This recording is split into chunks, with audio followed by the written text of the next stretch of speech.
रामपुर की तहसील बिलासपुर का चर्चित पसियापुरा गुरुद्वारा विवाद लगातार पिछले 2 सालों से चला आ रहा है। इसी मामले में आज एसडीएम बिलासपुर ने दोनों पक्षों को वार्ता के लिए अपने कार्यालय बुलाया था ताकि दोनों पक्ष अपनी बात रख सकें। आज सुबह से ही बाबा अनूप सिंह पक्ष के सैकड़ों लोग तहसील परिसर में एकत्र हो गए और एक जन सैलाब के रूप में एसडीएम कार्यालय पहुंचे। वहां एसडीएम ने कहा कि सिर्फ 5 लोग अपनी बात रखने के लिए कार्यालय में आ सकते हैं। वहीं नवाबगंज पक्ष का कहना है कि देवेंद्र सिंह फौजी को मुख्य सेवादार बनाया गया था। बाद में उसकी क्रिमिनल हिस्ट्री की वजह से गुरुद्वारा समिति ने उसको निकाल दिया था। निकलने के बाद वो हज़ारा परिवार के सत्येंद्र पक्ष से मिल गया और गुरुद्वारे का दावा न्यायालय से वापस ले लिया। इसके साथ ही उसका अस्तित्व गुरुद्वारे से समाप्त हो गया था। इसके साथ ही सत्येंद्र पक्ष ने अपनी अपील जो हाई कोर्ट में करी थी वो भी वापस ले ली, जिससे सत्येंद्र पक्ष भी स्वयं ही खत्म हो गया। वहीं हज़ारा पक्ष के सत्येंद्र सिंह ने कहा कि गुरुद्वारा बाबा दीप सिंह से संबंधित एक प्रार्थना पत्र जिला अधिकारी रामपुर को दिया गया था। उसके संबंध में आज एसडीएम बिलासपुर ने बुलाया था कि जो भी गुरुद्वारे के प्रकरण है उसके बारे में मुझे विस्तार से बताइए। हम 3 दिन में इसका निस्तारण कराएंगे। आज़ाद भारत टीवी, उत्तर प्रदेश, उत्तराखंड। मामला वही गुरुद्वारा पसियापुरा का है, जिसमें लगभग 2 वर्ष हो गए सर विवाद को चलते हुए। अब स्थिति ये हो गई है कि इसमें जो देवेंद्र सिंह था, जिसको मुख्य सेवादार बनाया गया था, बाद में उसकी कुछ क्रिमिनल हिस्ट्री की वजह से, कुछ उसकी चरित्र में आई गिरावट की वजह से कमेटी ने, गुरुद्वारा समिति ने उसको निकाल दिया था। और निकालने के बाद उस सत्येंद्र पक्ष से मिल गया और मिलने के बाद उसने गुरुद्वारे का दावा जो था वो न्यायालय से वापस ले लिया, जिसके साथ उसका अस्तित्व गुरुद्वारे से समाप्त हो गया। और जो सत्येंद्र सिंह पक्ष है, उन्होंने अपनी जो अपील कर रखी थी हाई कोर्ट में वो भी वापस ले ली। तो सत्येंद्र पक्ष स्वयं ही खत्म हो गया और पहले से भी कोर्ट ने कोई भी अधिकार सत्येंद्र पक्ष को नहीं दिए थे। उसके बाद सत्येंद्र पक्ष ने एक ट्रस्ट जो बनाया हुआ था, वो ट्रस्ट को लेकर के गाटा संख्या 57 पे उन्होंने दावा किया कि गाटा संख्या 57 में गुरुद्वारा है, न्यायालय सिविल डिवीजन रामपुर में, और उसको भी कोर्ट ने पूरी तरह से नकार दिया, गाटा संख्या 57 में भी।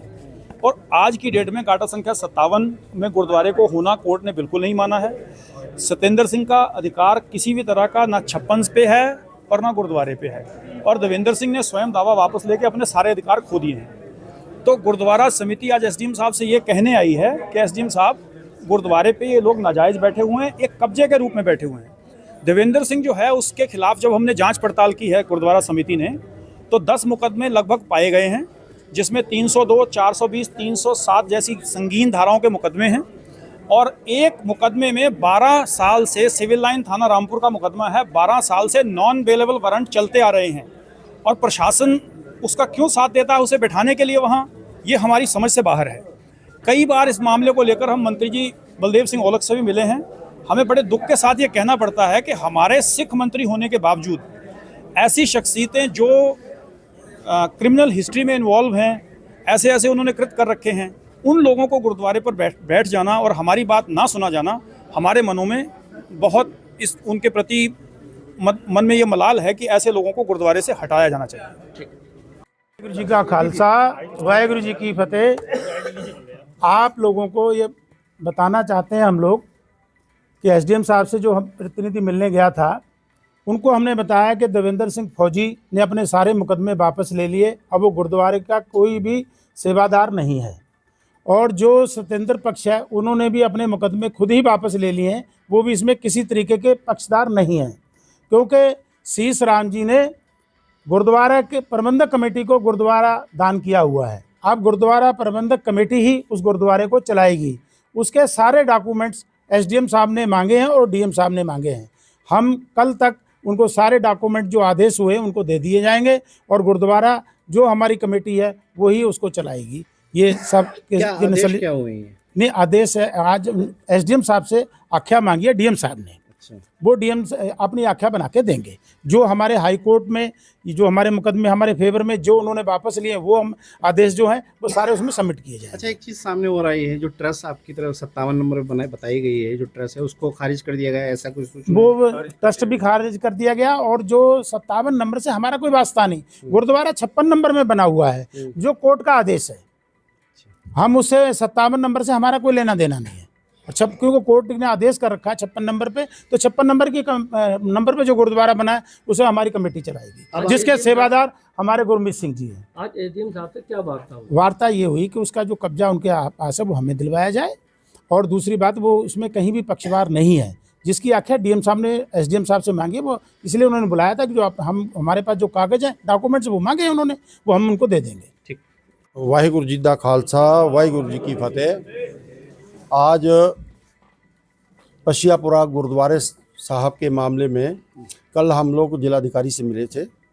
जिलाधिकारी महोदय ने इनसे आख्या मांगी थी एसडीएम साहब से।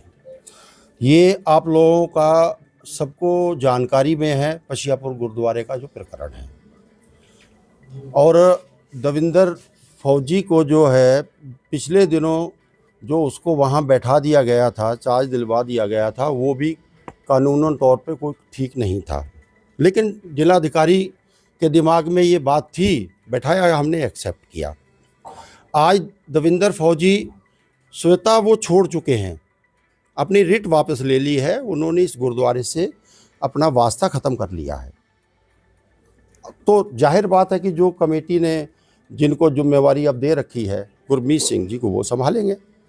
डीएम साहब ने आख्या मांगी, अब एसडीएम साहब 1-2 दिन में आख्या दे देंगे। और ये चीज़ भी हम लोगों ने अवगत करा दिया है कि पिछले दिनों तो हम चुप होकर बैठे हैं, हम चुप होकर नहीं बैठेंगे। और मैं भी, लखविंदर सिंह मेरा नाम है, मैं भी भारतीय जनता पार्टी में हूँ। हमारी जो पार्टी की नीतियाँ हैं, हमारे इस प्रदेश के जो मुखिया हैं योगी आदित्यनाथ जी, वो हमारे सिखों का बहुत सम्मान करते हैं। हर साल 26 दिसंबर को साहिबजादों का शहीदी पर्व भी वो वहाँ अपने निवास पे मनाते हैं, और वो चाहते हैं कि जहाँ जहाँ सिख हैं उनका पूरा सम्मान रखा जाए। लेकिन यहाँ अफसोस के साथ कहना पड़ रहा है कि यहाँ हमारे साथ कितनी नाइंसाफ़ियाँ ऐसी होती हैं कि कोई सुनने वाला नहीं है। आज के बाद ये तय किया है हम लोगों ने कि यदि कहीं कोई ऐसी बात आती है तो हम उसका डट के मुकाबला करेंगे।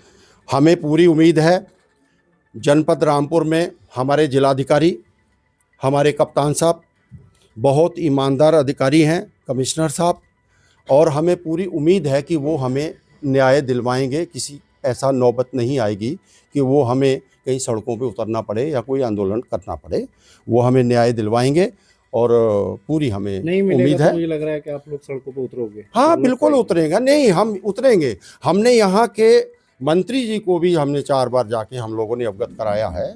यदि हमारी नहीं सुनी जाएगी तो हम लखनऊ तक भी पहुँचेंगे, अपनी बात वहाँ रखेंगे। हमें, क्योंकि पिछले चुनाव में हमेशा जो सिखों का वोट यहाँ से मिलता रहा है बिलासपुर से, इस पार्लियामेंट में सिखों ने बढ़ के वोट दिया है। 18-19 हज़ार वोट सिखों ने बढ़ा के दिया है। और अगर सिखों की भावनाओं को ठेस पहुँचेगी तो हम बात अपनी ऊपर पहुँचाएंगे। ठीक। और गुरुद्वारा बाबा दीप सिंह से संबंधित एक एप्लीकेशन लगी थी डीएम साहब के यहाँ, उसके संबंध में एसडीएम साहब ने बुलाया था कि जो भी गुरुद्वारे का प्रकरण है उसके बारे में मुझे विस्तार से बताइए और जो भी डॉक्यूमेंट है वो उपलब्ध कराइए। वो 3 दिन का टाइम दिया, 3 दिन के अंदर हम सारा कुछ कराएंगे। और गुरुद्वारा बाबा दीप सिंह ट्रस्ट द्वारा ही चलाया जा रहा है, पहले भी अब भी। कुछ आपराधिक प्रवृत्ति के लोग जो समाज के दुश्मन के संग हमारी सिख कौम के भी दुश्मन हैं, वो लोग वहाँ पे व्यवस्था ख़राब कराना चाह रहे हैं, और वो ना कभी अपने मंसूबों में कामयाब हुए, ना हम होने देंगे।